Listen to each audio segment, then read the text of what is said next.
Hey guys, I'm Mike. Let's talk the Sonic the Hedgehog debacle. As I'm sure all of you are aware, the Sonic the Hedgehog trailer was released, and everyone found the CGI design of Sonic to just be abhorrent, and it was oddly lifelike in places, and most people found it to be creepy. And how they didn't detect this before, I have no idea. But let's try and break down why it's creepy and how you can use that to your own character designs or whatever it is that you do. So on the far right here, we have one of the first iterations that was released that said, oh, this is what your CGI Sonic is going to look like.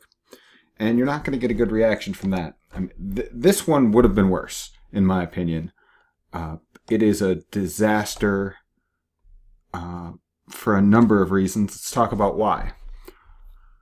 The first issue that you have here is the body itself. Let me get a layer on top here.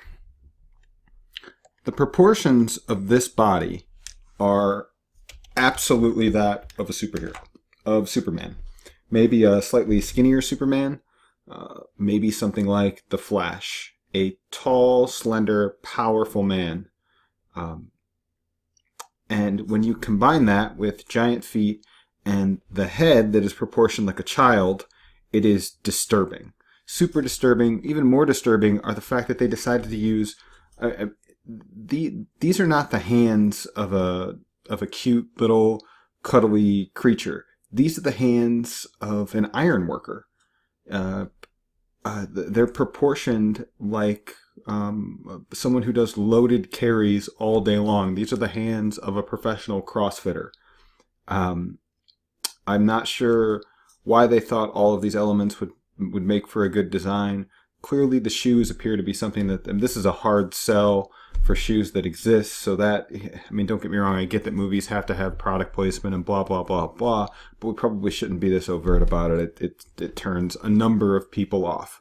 So we have this incredible, powerful posture. I mean, it really just looks like they took Usain Bolt's body and then slap this head on it. It's weirdly detailed in different spots. The shoes are photorealistic. The hands are incredibly detailed and nuanced. And then the face is sort of a blank slate. It's a Mickey Mouse. It's Mickey Mouse stuck on the top of a skinny Arnold Schwarzenegger. This is bad. I don't know who thought that would play for a wide audience, but it's. I mean, it looks cool at a glance, but then when you start seeing this thing move around and interacting with the world, especially with this kind of sick, sadistic grin, and he's going to be blowing stuff up, you can't just stick the head of a baby on top of a man's body, no matter how fantastic the setting. So I took this design, and if I was given this and sort of told to I don't want to say fix it, right? Neither of these screenshots have teeth shown. The highly human teeth are always going to be problematic when you put them in the mouth of a... You can't put the mouth of a fully formed adult, I think this is the issue, into the head that is proportioned like that of a child with this super childlike grin. It's just... I mean, I can't articulate it any more than it's cognitively dissonant. So... what I've done here, I made the mouth smaller. I didn't touch the eyes or the head. I kind of kept this childlike aesthetic, and then I gave him the body basically of a baby, but with sort of elongated legs like the game itself, and gave him some cool. I was kind of thinking like the Marty McFly type sneaker silhouette from Back to the Future. Something funky. He's probably from another world.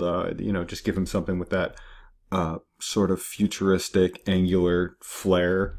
You think of like when we depict the future, we think of Bill and Ted's Bogus Journey or whatever. Everything is always so angular and geometric, which I find interesting.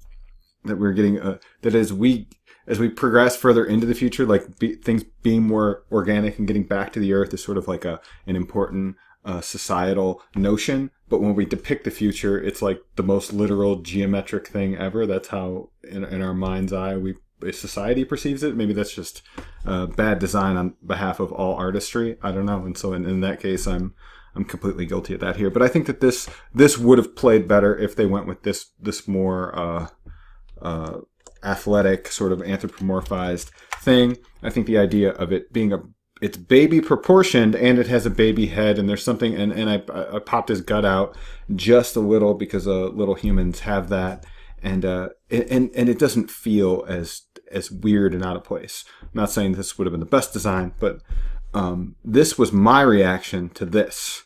This was their reaction to this. I'm not sure how many design iterations were in here, but this was an early leak. So when I look at this character, I think that someone went to the box office and looked at CGI successes and found a sort of a comparison in one of the Dr. Seuss films. Because to me, this appears to be designed by the same people that did some of the Dr. Seuss CGIs.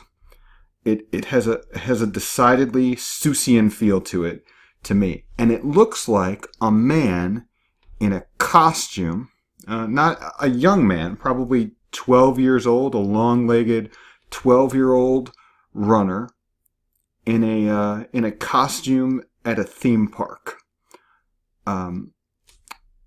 The athleticism and sort of posture has been taken away. There's a certain dad bodness here. There's a kyphosis, even though when I sit at this computer, it looks like I have bad posture. Posture is like for someone who works like and paints and does whatever I do all day. Like I do all kinds of exercises to make sure I can sit up straight and proper, and my shoulders do pull back, and that stuff is really, really important for personal health.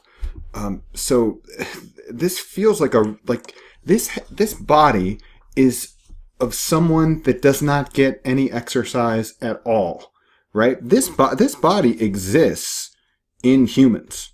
This is like your classic inactive 12-year-old, 13-year-old, marginally overweight, no muscle mass boy. This is very unhealthy, right? This is not what you want. And I'm not knocking inactive 12-year-olds, but like this is not the ideal human physique, and it's on a creature that runs 24 hours a day. Like there's already, so before we even get to design, it doesn't make any sense to our mind. Like I get that it's like a fantasy creature, but when you look at a cheetah. You can look at a cheetah, you can tell you take a 10-year-old that's never watched the Discovery Channel, and he can look at a cheetah and tell you that thing is going to be able to run fast. There's nothing about this other than really weird, clunky, dad-like, sort of old school running shoe. I mean, these aren't even cool sneakers. These are the sneakers. These are actually the definition of uncool shoes. Like you're trying to appeal to kids. And so I feel like Sonic should be kind of a hip character, and you put the lamest shoes imaginable on him. I don't really get that at all. And also, like you put this big chunky heel, the fastest. I feel like at some point they should have been like, okay, if it's going to be the fastest creature in the history of the world, like maybe we should learn something about running, right? Maybe we should understand that Nike is the one who created this big, chunky heel, and it has actually caused an untold number of injuries, and that the improper way to run is heel to toe, and that we should all be running up on the balls of our feet. And if a creature really was that fast, what would that shoe look like if he needed to wear shoes? Because he does need to have red somethings on his feet, right? Like, this is just, it doesn't seem well thought out to me. It doesn't seem intelligently designed. I don't notice. I mean, from the side, this sort of looks like a Puma Swoop, but I don't know if that's a specific shoe. It looks like some type of, it should be a really loud, like 7 different color, kind of Asics shoe that you see in the bargain bin that nobody wanted. Like this is the shoe that your friend wears with jeans that just doesn't know how to put himself together. It's that like polychromatic shoe of someone who like just they don't know what their aesthetic is, so they buy the ugliest thing possible. That's what it looks like to me. And then you couple that with just this, why would this creature be fast, right? And they still left a little bit too much detail in the hands. the head shape, this weird arced back, each one of these things arcs back completely. Like if you look at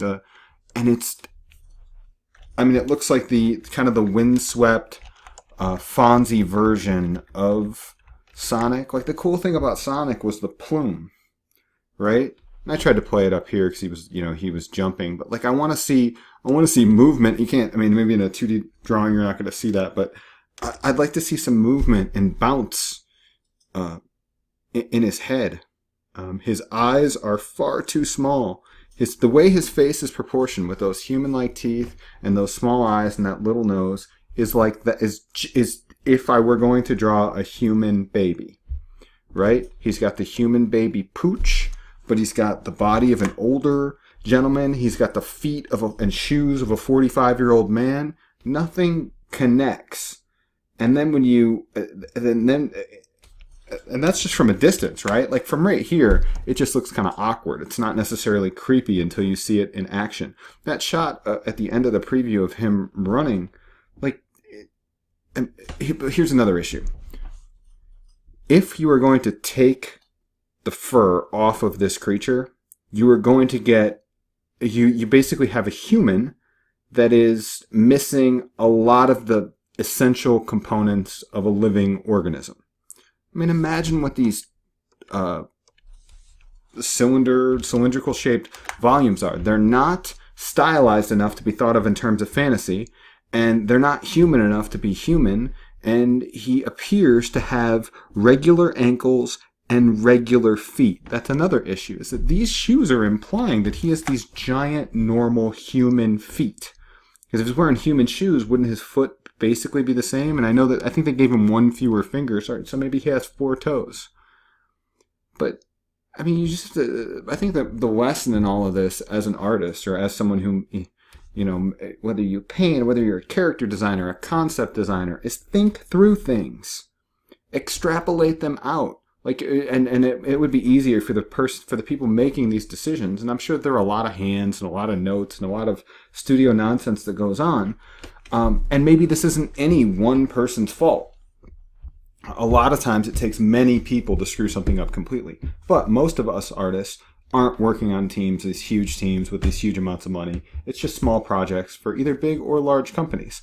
And I think that the takeaway here is that, one is the camel is a horse made by a committee. That's probably what this is. This is probably a camel. So I don't have to worry about offending any one person, but think through things. And someone needs to be the smartest guy in the room and articulate why this is wrong. Because a lot of times if you can't tell a story that everyone believes of why something is wrong, they won't take your word for it. It's very, very important to be able to communicate, no, this is wrong because, and then I'm going to make up this, this big bunch of nonsense, even though in my heart I know that by looking at it's wrong. It's wrong, it's wrong, it's wrong. But sometimes if you can't explain exactly why, you're not going to win. Yeah. I've been in that situation before. Where it's like I knew I was right, but I can't say I told you so because I didn't come up with a good enough story to tell you why I was right.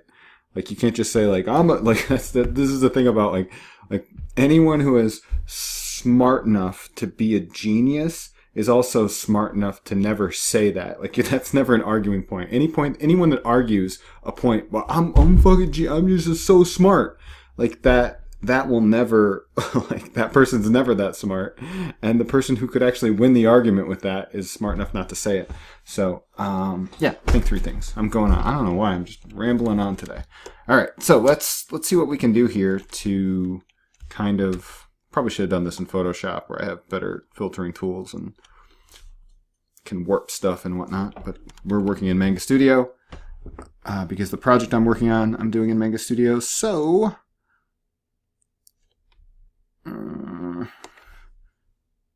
oops.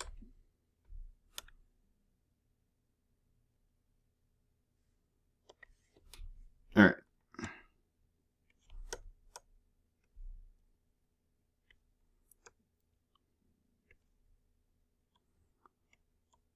So I think one of the most important things here is that we need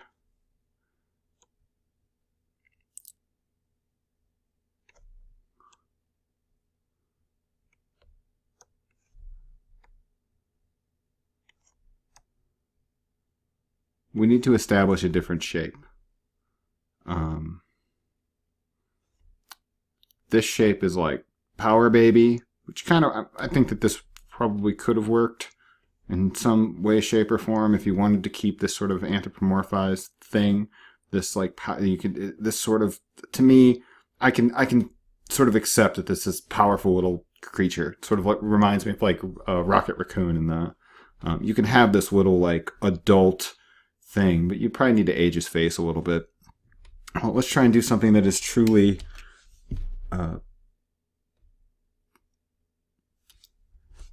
kind of young and fun.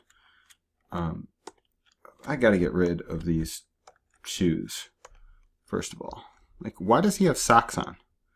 Did anyone ask that question? Like, why would Sonic the Hedgehog need socks?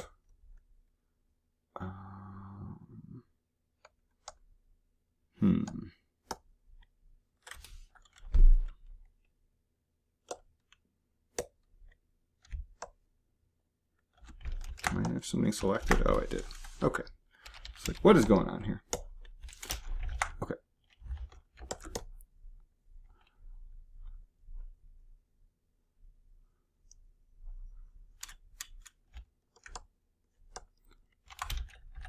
Just using like a little concept brush.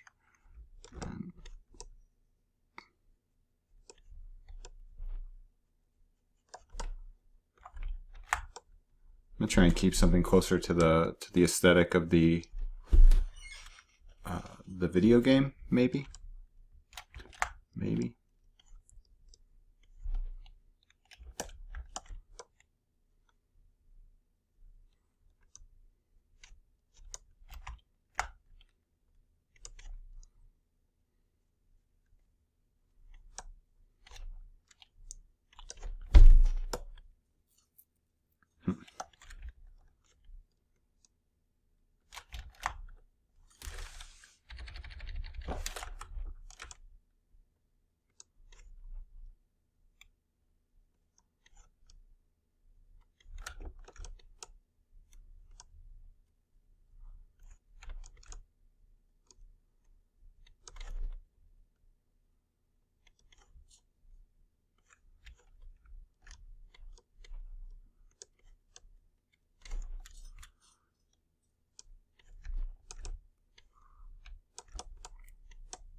I'm not crazy about his hands being so detailed, but I don't think it's the end of the world.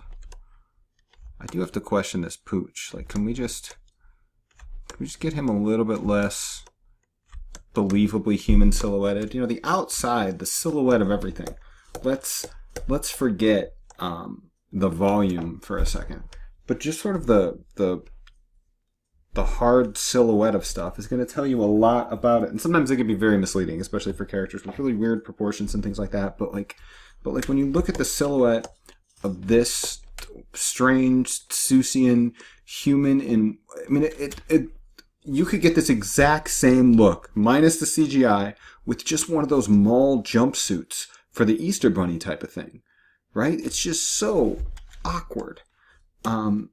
To me, like, we're going to lengthen his legs a little bit to be outside of the realm of human proportion, and that immediately sort of eases up on our expectation of him sort of exhibiting human-like behaviors, and that's important. It's really, really, really important to like a lot of the things that we find creepy, right, are never things that are completely fantastically imagined, right? Like we can find them scary, but usually when we say creepy, we mean like a human, but not. you know, sort of like adjacent to us, but like it didn't quite get there. Like that's what I mean. A lot of people will find the AI type stuff. You'll hear that the creepy moniker kind of applied to it, and I think that that's what they mean. That like, all right, if you're gonna be similar to a human, right? You see how this is creepy?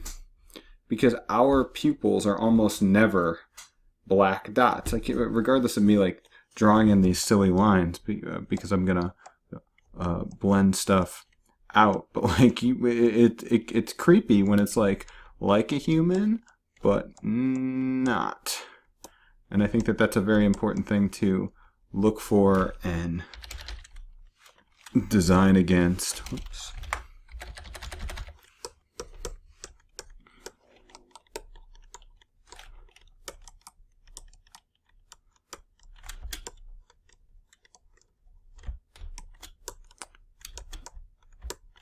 You know, just the act of making his hair here a lot less like our own animals and selves. Just that. Like, look at like this little bit that is really, really, really taking him out of the realm of the humane and into like some type of magical creature. Just that is enough to, in a way, to make him a lot less creepy.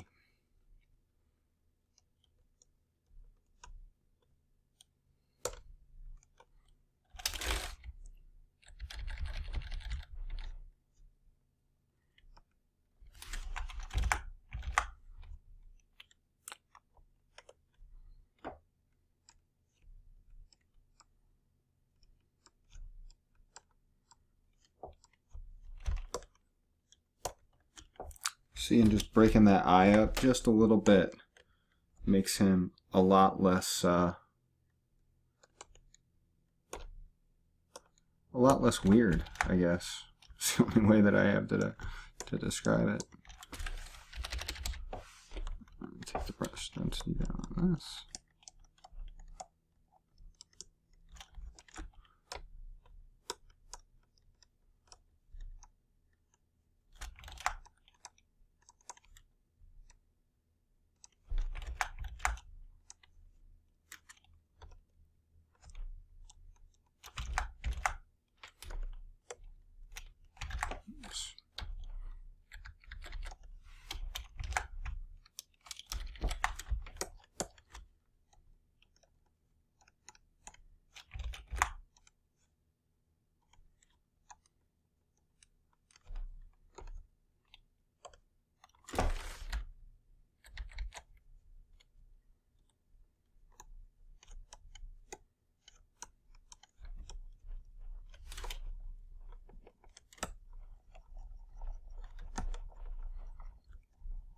Just kind of brushing out some of this really, really, really fine hair detail. I know that like sometimes we think that like the more detail the better. I think they would have been way better off instead of using this this really organic sort of animal-like hair detail and going with something like this, something a bit more digital. 'Cause it's a video game. Like, make him look like a video game. I actually like the fact that they didn't do much with the ears. On this design, they are more sort of animal-like. I would prefer something... I mean, this is just... Like, this design is more video gamey, even if the hair is all, like, crazy and detailed. And I get that you want to do all sorts of, you know, high-tech, high-res, whatever. But, like, at the end of the day, like, it doesn't matter what you can do. Like, for example, I can photorealistically paint. I could sit in front of someone and just paint them like they were a photo. And it's time consuming and it's not super useful. And just because I have the skill to add in a bunch of detail, and detail is time, by the way. Detail is not, like, this is the funny thing. The silhouette does not take that long to draw, but it is a million times more important in terms of what you were trying to convey than how much detail you can add. Notice that, like, I mean, there's like zillions of pixels in here that I'm not adding. You're seeing in just a few strokes of some textured brush, I am getting you know, I'm putting in detail and then kind of smudging in ideas just for the sake of argument here. But you know, the whether or not something is going to be how something is going to be perceived is almost, it's more important just the overall shape of it. That should be a bigger part of the discussion than how much rendering time you put into something. And that's rendering, whether it's rendering like a video game engine or rendering by hand the good old-fashioned way. You know, YouTube is littered with people who are doing 60-hour pencil drawings from photos. And while I totally appreciate the technique and think that that's valid, like, is being an inkjet printer really art? Or is it some mechanical skill that you could certainly use and apply to art? I don't know. That's not for me to decide, and I'm not here to tell anyone what does and doesn't have value, but it's just a question, you know? And I think that applies to design. Just because you can do all these bells and whistles things, are those really important? Do we need to have this much, you know, maybe a simpler Santa's stocking boot with here we'll put in some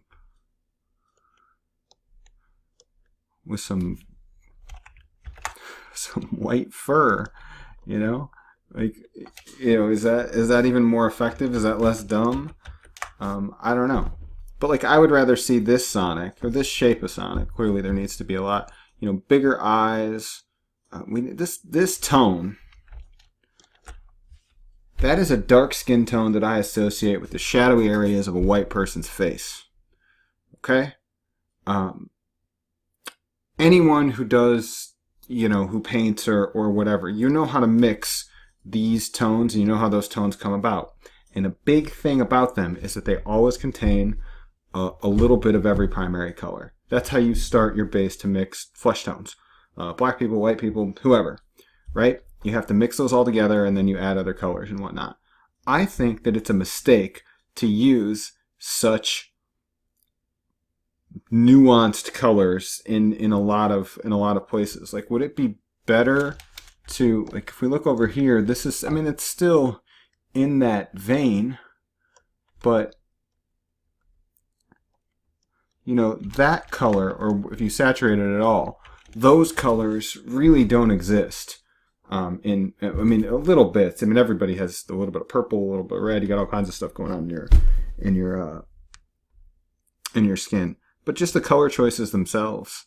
I mean, clearly he is super saturated blue. That says one thing. But the face, to be such a human skin tone, I think that you need to have a little bit more nuance in there. I think that would probably help take it one way or another. But I mean, you don't want it to be white. That would look weird. You know, I think that is a game white. I'm not even sure. It might be. But these are all questions that you need to ask yourself. I'm not in charge of what will probably be, you know, but they're going to spend, it looks like they're spending at least a couple $100 million on this thing. I'm sure Jim Carrey's going to kill it, but if they don't get the characters right, they're not going to, or if they don't get the main character right, it's obviously not going to do well. And I would rather, I mean, I think that both of these are better designs than these two, but are they the best designs? Of course not. Hopefully they come back and they really hit it on the head. But for you, hopefully you learned something about what makes things creepy. And I can't believe I just sat here for a half hour. I meant this to be like a 5-minute thing. But there's my take on Sonic. All right? Like, subscribe. You can find me on Instagram. All that stuff. Push the button. Take care, guys.